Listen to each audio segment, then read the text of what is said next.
If you're confused when you see this,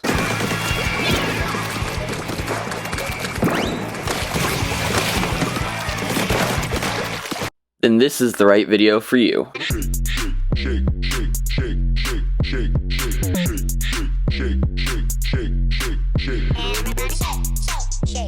Okay, the first part of today's video is talking about sub-weapons. We'll start off with the Splat Bomb.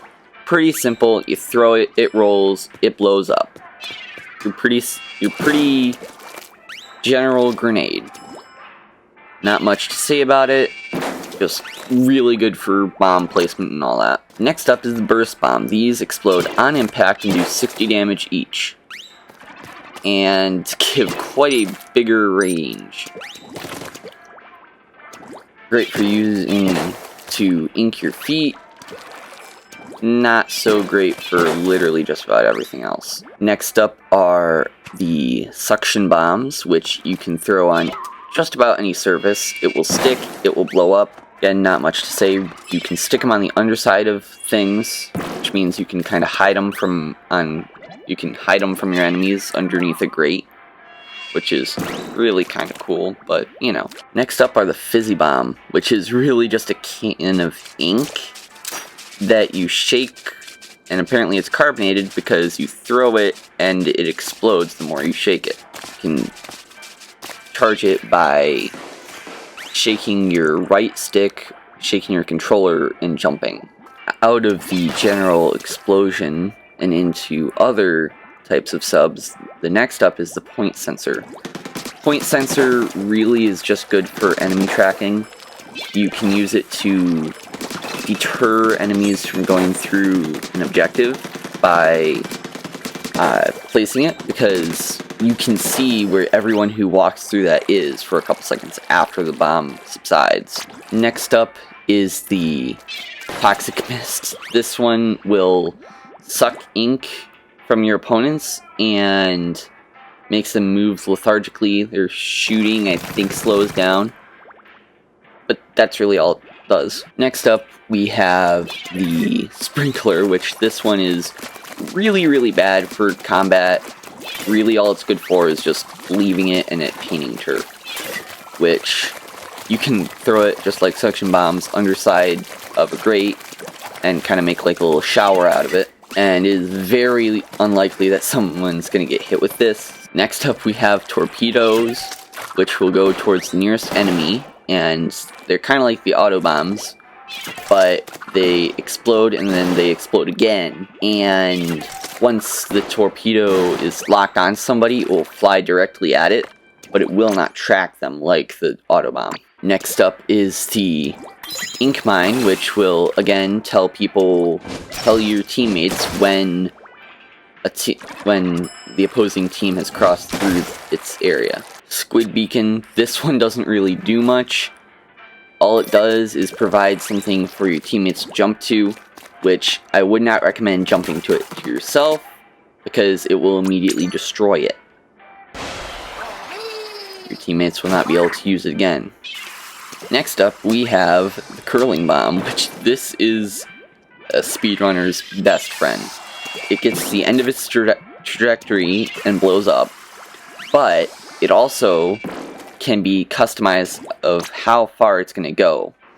Next up is the Splash Wall. This one does a little bit of damage if an enemy crosses through it, and completely blocks all enemy attacks from that direction for a few seconds. This has HP, so don't think it's going to go for forever.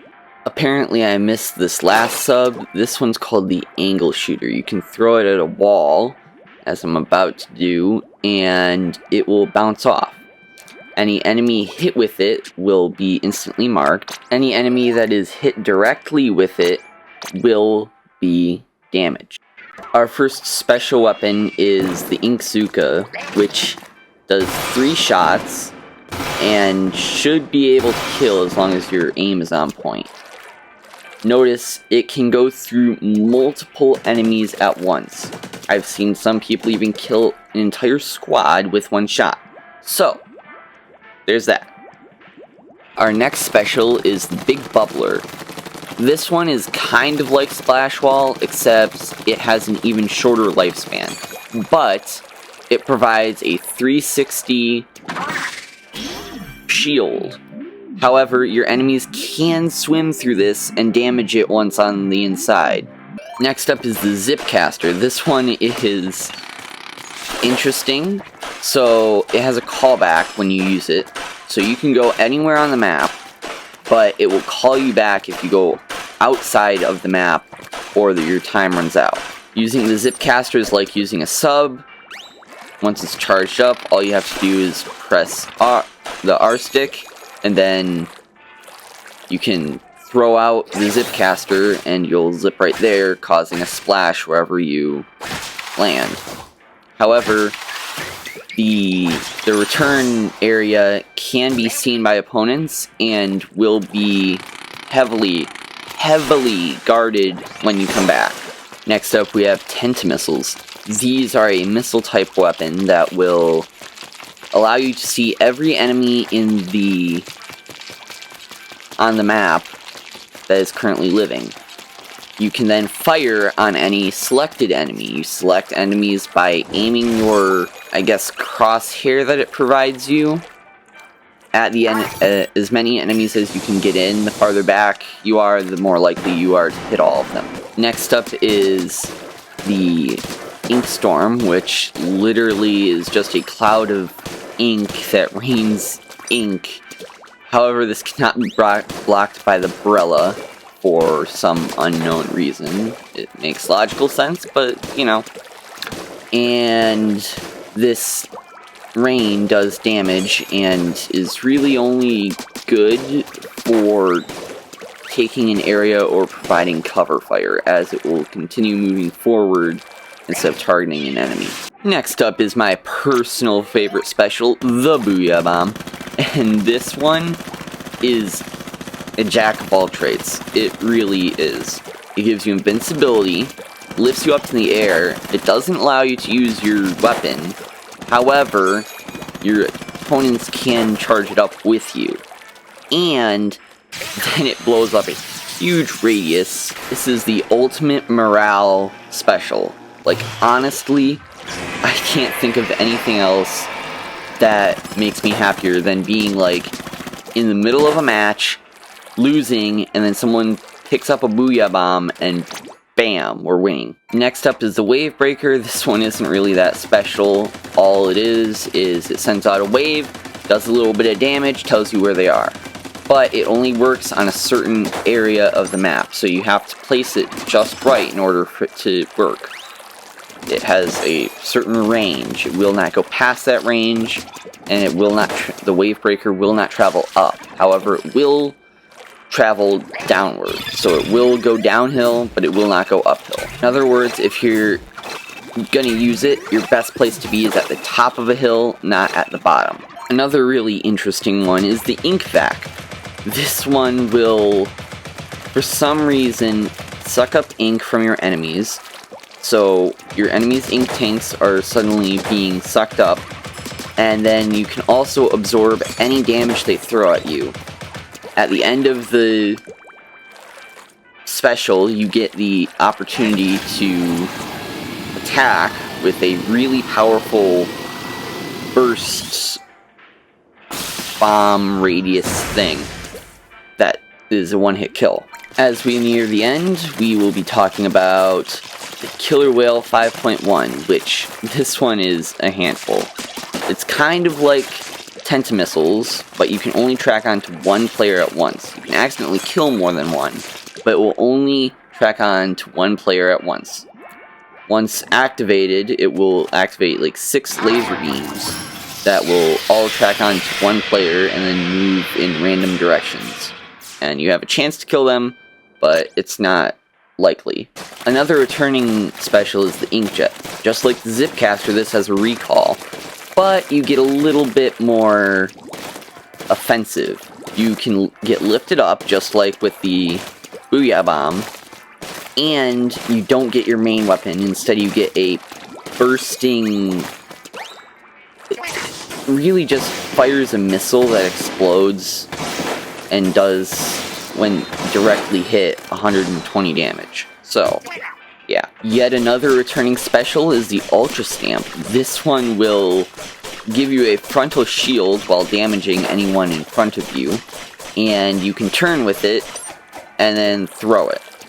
It's really not all that special, but I've seen some people make it look really good or just like abuse it.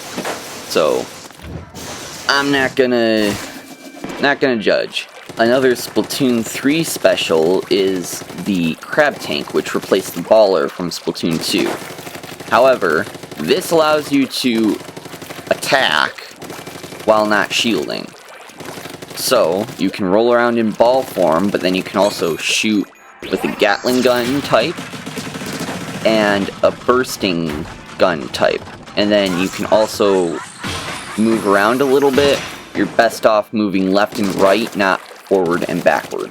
One of the ones that I was really excited for when it came out was the Reef Slider. This one is basically, it allows you to shoot forward. It can go through Crab Tank and it will kill just about anything in its path, and then you can stop it before the end of its path to explode, but if it gets to the end of its path, it will explode. Next up is the Ink Strike, which is kind of like a triple Booyah Bomb. You get 3 of them, they move much faster, and they have a slightly smaller radius. They can be painted over, however, just like Booyah Bomb, meaning you can, as someone's throwing it and it's coming down, you can paint it over to negate the effect. Just make sure to get out of the radius first. And finally, our last special is the Tentacooler, which gives out sodas to your friends, and they allow your friends to move faster. They give, I believe, 3 or 4 buffs to your friends, and 3 buffs to you. So, you get run speed up, swim speed up, and it looks like possibly even ink recovery up.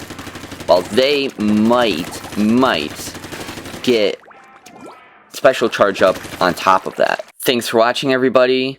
If you enjoyed the video, don't forget to like and subscribe. It's free and it helps out a ton.